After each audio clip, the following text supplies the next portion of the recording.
we're going to lose one of the greatest ecosystems on the planet. And we're seeing a scale of loss right now like they've never seen in that entire 450 million years.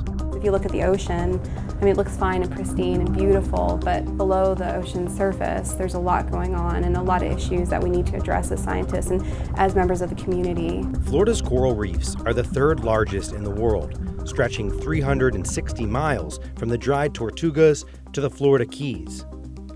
Those reefs are dying at an unprecedented rate. Until you see it firsthand, destroying 500-year-old corals, when you get back up on that boat, you're like, wow, this is a real problem. A new 30-year study in the coral's decline says that it's not just climate change that's to blame, it's also water quality. This summer, scientists from 3 different institutions partnered with OceanX, a philanthropic mission to explore the ocean to find out what's in the water that's killing the coral. One area of focus, a disease known as stony coral tissue loss. This is a disease right here. This is the active infection. You can see the discoloration here. So the disease is starting to creep into this area, and everything past this line is dead. When you go diving, what's striking to you about its condition? Just see the complete tissue loss. There was before like the beautiful polyp structure of the corals. That's just like, it's just gone. People need to know that this is happening this quickly, and we need to pay more attention to this and really put efforts into figuring out why this is happening. Testing the water levels in areas where there's decay is critical. So in areas that we call the invasion zone, where there's a lot of this stony coral tissue loss disease, we're interested in maybe there are different chemicals in the seawater that could indicate that. Cynthia is a grad student from Massachusetts. The results her team collects from her water samples are logged, allowing scientists to compare levels in areas where coral is thriving against areas where it's dying. We find that these tiny things in the seawater can just tell you so much about how healthy that reef is.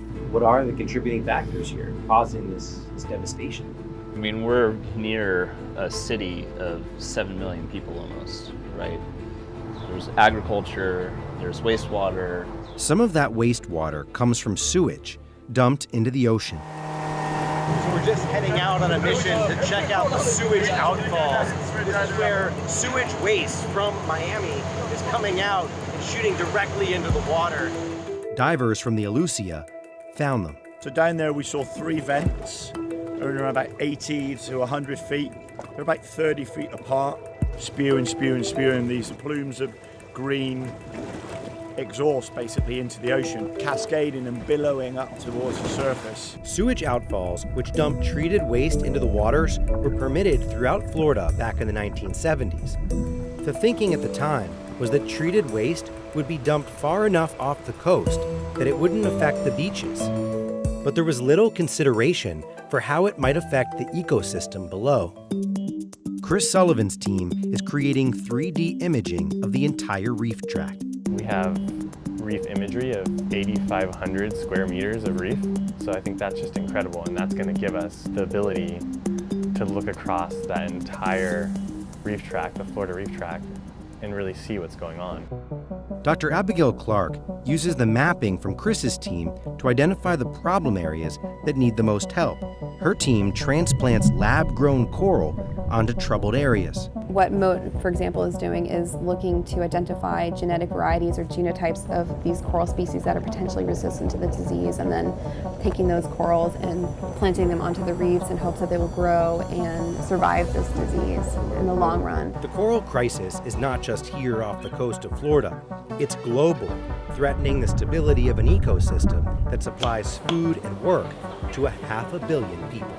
If you go around the world, they feed over 400 million people. And importantly, they break waves that are traveling towards the shore. So they hold like more ecosystem services, they call it, more real practical services for humanity than just being pretty. While the problem may be global, scientists say part of the solution has to be local. What can we all do to try to solve this crisis? It's not just lifestyle choices and whether or not I use a plastic straw. Really important, you know, not to use these disposable single-use plastics. It's really just thinking about what you're doing and how it can affect the ocean. The reefs will still come back, but I think that's not to say that this isn't a pressing issue that we really need to face and see how we can resolve it.